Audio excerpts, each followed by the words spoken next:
The Fourth Child, written by J. Rogg.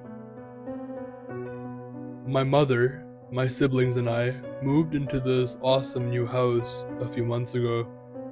It's a really cool plantation style home out in what was once a rural area outside of New Orleans. By now, the area is a little more built up, so it's really more like a spacious suburb. Anyway, it had been about 9 months since our father died. My mom really wanted us to get away from our old house. It was full of too many memories. She wanted us to have a cool, spacious home to play in and give us a fresh start. Apparently, we got this place at a decent deal because the former owner was this old woman who passed away and her family wanted to get the extra house off their hands. She died peacefully in her sleep, but it still made us a little uncomfortable, so no one moved into her bedroom. We just let it be a guest room if anyone had visitors. We have a wonderful neighbor named Miss Leah, who lives next door to us, about half a mile away. She's a small but powerfully built woman who welcomed us to the area with open arms. The former owner of the house was an old friend of hers, who she visited all the time, and my own mother soon took on the role of her new friend. They immediately became best friends, always giggling in our kitchen on the weekends. Miss Leah loves telling stories of voodoo and even practices it herself. Many people in New Orleans do. She mostly practices the light voodoo, like charms for good luck and protection. She told me that you can talk to spirits if you write them letters and put them in a place where they know how to find them. I started seeing her every now and then, late at night, when I can't sleep, sticking envelopes into our mailbox. I can see it from my window. When I'd go out in the morning, though, no envelopes would be there.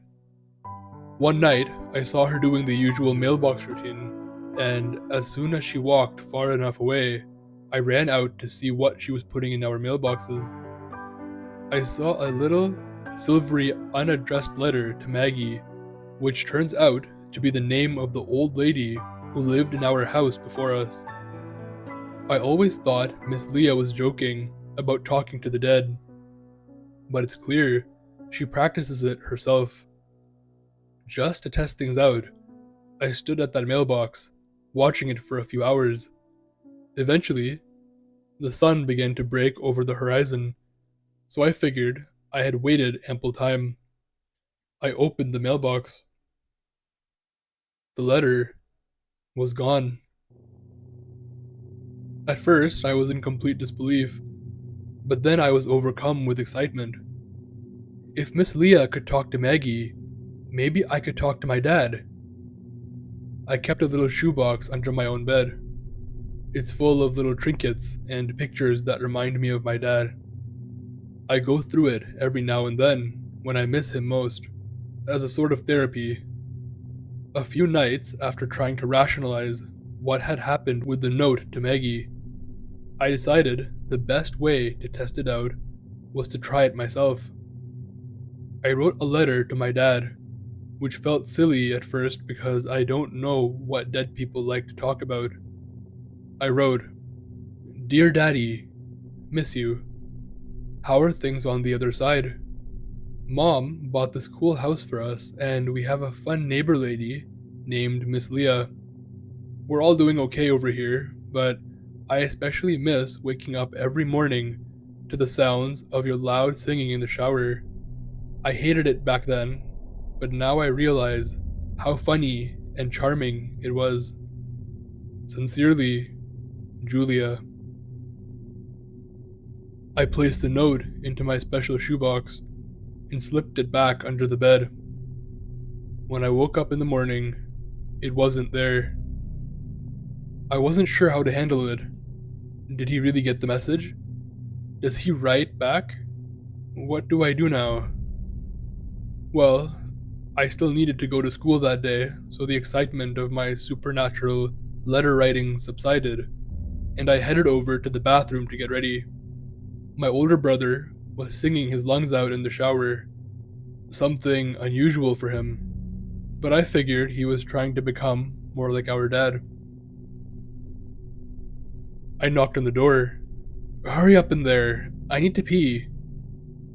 The singing continued. "Jay, how much longer are you going to take?"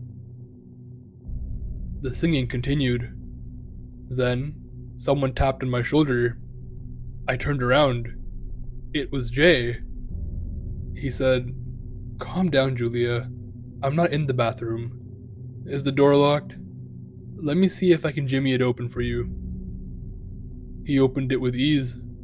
The bathroom was empty. No singing. The shower wasn't running, but the tub was wet. I walked in and started brushing my teeth, amused by what had just happened. I noticed the mirror was a little foggy, as though from shower steam. There was a message written in the mirror. It said, "How bad do you miss me?" I walked the fine line between being totally freaked out and super elated that my dad was communicating with me. I wrote another letter that night. "Haha, I miss you more than you can possibly imagine, Daddy. Don't ever doubt that. But tell me, how are things on the other side?" That morning, I woke up. The letter in the shoebox was gone, but I noticed a new letter near my door. It looked like someone slipped it under there. I opened it up. It said, "What do you want most from me?" I found it weird that my dad wasn't really carrying the conversation well, but I decided I'd write a quick response and go to school.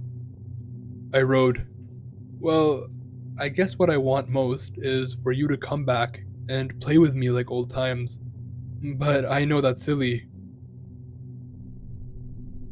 When I got back from school, I went straight to my room to check on my letter.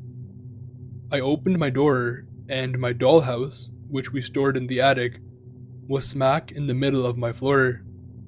My mom had been at work all day, my brother was still at swim practice, and my sister went to the mall with her friend after dropping me off at home. I don't know who could have moved it, except maybe my dad. I saw a note next to the dollhouse. It said, "Play with me." My body froze. Something was unsettling about this whole setup. I didn't feel like I was in danger or anything, but I just wasn't comfortable. I walked to Miss Leah's house, and she was sitting in her rocking chair on the front porch with her cat, Rufus, in her lap. I told her I knew about the letters she wrote to Maggie. "Ah, yes, sweetheart," she said. "Even though she's passed, I haven't stopped talking to Miss Maggie one bit. She was my best friend, and I want her to know how much I love her and how much Rufus misses the little tuna treats she'd give him.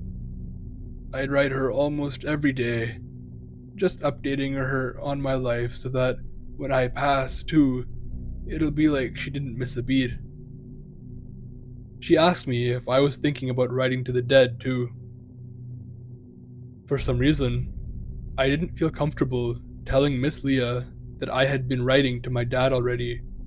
I told her I was considering writing a letter to my dad and that I would try it out that night.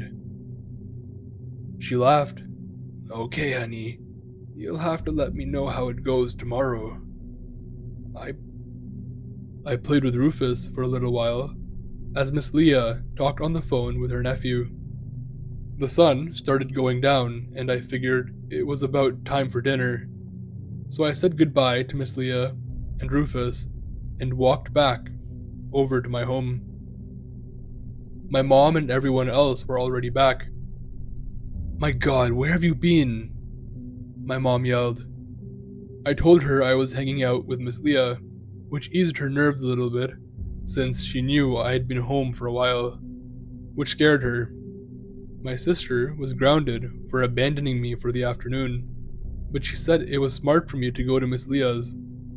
She then said, "You know that dollhouse was expensive, right?" Which seemed like an odd question, but I answered, "Yes, I suppose. Why?" And she explained, "Well, I guess I just wish you'd taken better care of it, is all. I saw it in your room when I was looking for you, and I could see you picked off all of its paint, and there were some dings and dents, and I just thought it was such a shame. Also, next time you're getting something from the attic, wait until I get home and I can help you, honey." Bewildered by my mother's comment, I ate dinner in silence. Afterwards, I helped with the dishes and made my way back to my room with apprehension. It seemed like the dollhouse was in great condition last I saw, so I knew something must have happened after I left. I prayed my mom was just seeing things, that the dollhouse was indeed exactly how I left it. I opened my door. My mom was wrong. The dollhouse wasn't a little dinged up, it had been ripped to bits. Its tattered remains were strewn about the floor. Even my little dolls were mangled with their arms snapped backwards and their heads missing. I couldn't fathom what had just happened. Then I saw the letter. "Why won't you play with me?" My hair stood on end. I could feel the rage emanating throughout the room. I tried to rationalize. I tried to tell myself that the context made me sense rage, but there was nothing to worry about.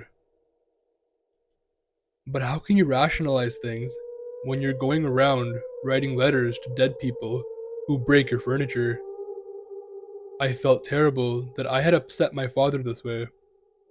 He bought me that dollhouse himself, so it must have to hurt to destroy it. I immediately wrote a new letter to my dad saying, "Daddy, I'm so sorry for not playing with you. I love you, but I think we need to let it go. You belong on the other side, and I belong here. I just want to say one more thing to you, something I never got the chance to say before. Goodbye, Daddy. Julia." I slept with my brother that night. He was nice about it, didn't even ask what I was afraid of. He could tell I was disturbed and he didn't want to push me. Before we went to bed, he did say one thing. "You know there's no such thing as monsters, right?" "Yes," I whispered. At that point, I wasn't sure if I was lying or not. It was still comforting to say it. I didn't think I was dealing with a monster, or at least, I wasn't sure about it. I didn't even really know what a monster was supposed to be. A dragon? A boogeyman in your closet? An angry father? The next day was Saturday, and I still wasn't comfortable being in my room for long. I got dressed and walked to Miss Leah's. I wanted to leave the house without checking the shoebox. It felt like I was leaving an angry parent, and wanted to give them time to cool off before we talked again. Miss Leah was sitting with Rufus, as usual, and they both watched the blue jays hop around in their yard. Rufus, slightly more attentive than Miss Leah. "Well, hey there, sweetheart," Miss Leah called out. "How'd it go last night?" I knew she was talking about the letter, and I knew she'd know exactly how to fix things. But before I could begin speaking, she interrupted. "Let me guess. It didn't work out." "Why would you say that?" I asked. "Because I know better than anyone that spirits can't move physical objects.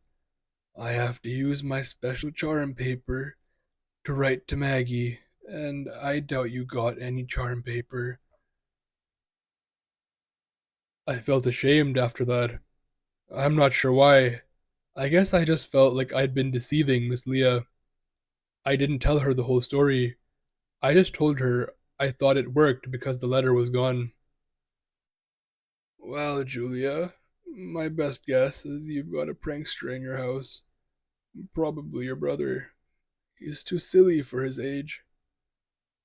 She went on about all the things she's told Maggie. She said it didn't happen often, as it was hard for Maggie's frail little spirit to do much of anything except read. But Maggie would sometimes write back. Maggie said she hadn't crossed over yet, but when she did cross over, she wouldn't be able to get letters anymore. Maggie said that she loved Miss Leah and her letters, but one day she'd need to move on. She said eventually Miss Leah wouldn't have the strength to write letters and they would become fewer and fewer. Once Maggie knew it was too hard for Miss Leah to write anymore, she'd cross over and wait patiently with Petunia, another one of Miss Leah's cats who had passed away. Maggie said Miss Leah would know when she crossed over because her letters would stay in the mailbox and no one would take them.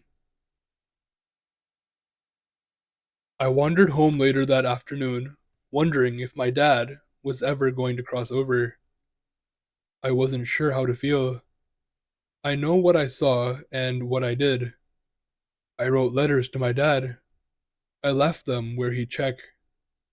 They were gone later. I heard him in the shower. I saw his message in the mirror. I saw the dollhouse and his notes. I know no one in the house could have moved the dollhouse. I was certain it was Daddy. I arrived in my room, fragments of the dollhouse still scattered about the floor. I remembered the last letter I wrote, the one that asked my dad to move on. I was afraid he'd be angry with me. I was afraid he'd accuse me of not loving him enough or lying to him. I didn't want to check the box, but I needed to see if he got the message. I opened it. The letter was gone, but in its place was a new letter. It said Julia on the cover, so I knew it was for me. I figured he wrote back. I opened it, and I was horrified at what I saw. Daddy isn't here. I bolted down the stairs and prepared to run back to Miss Leah and explain everything. But I didn't have to.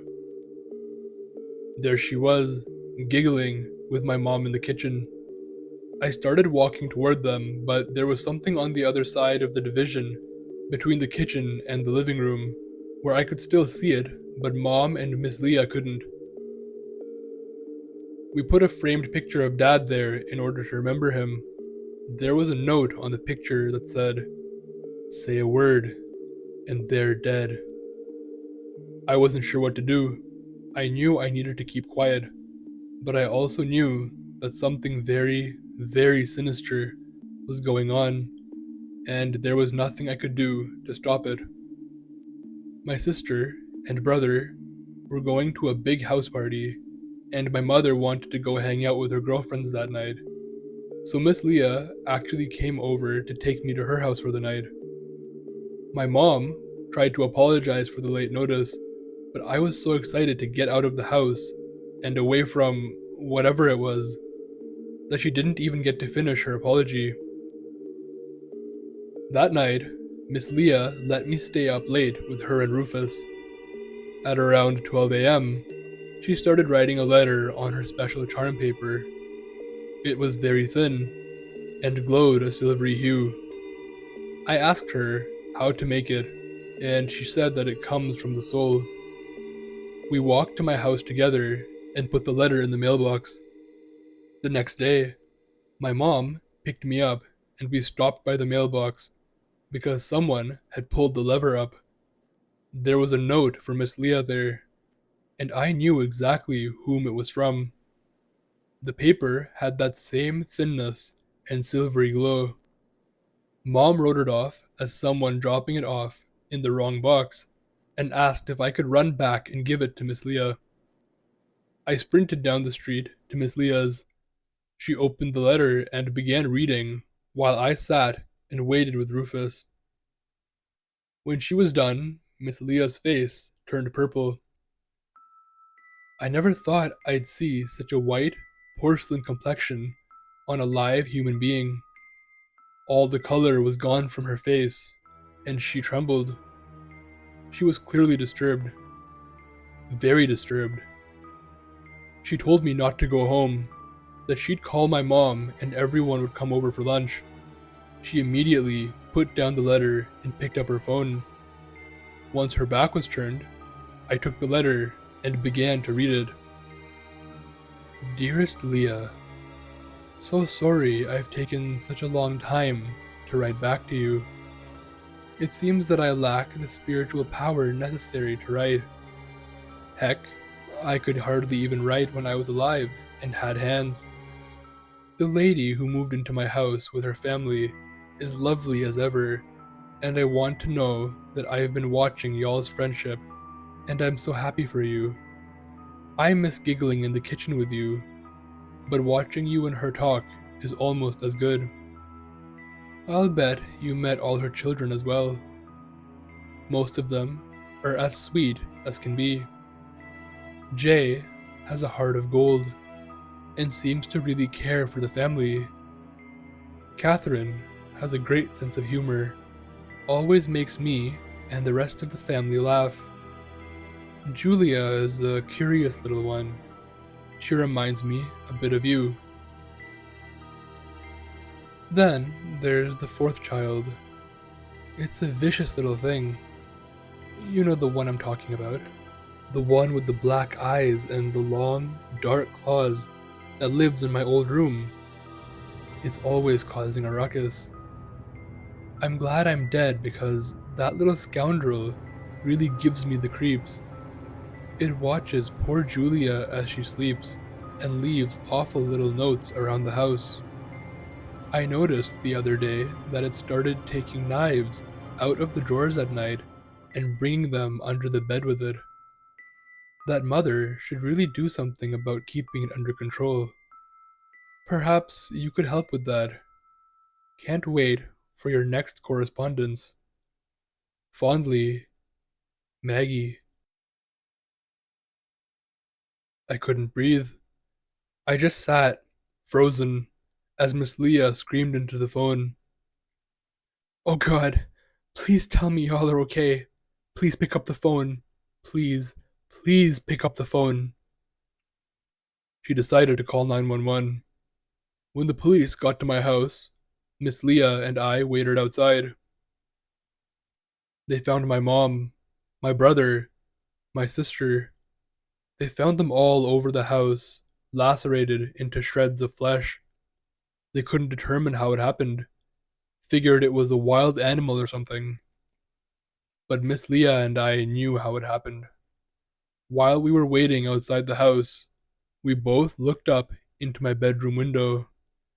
Standing there in the room where I slept at night was a black-eyed child with an evil grin that stretched ear to ear. It raised one long, sharp finger, probably 12 inches long, to its mouth, as if to say, "Shh."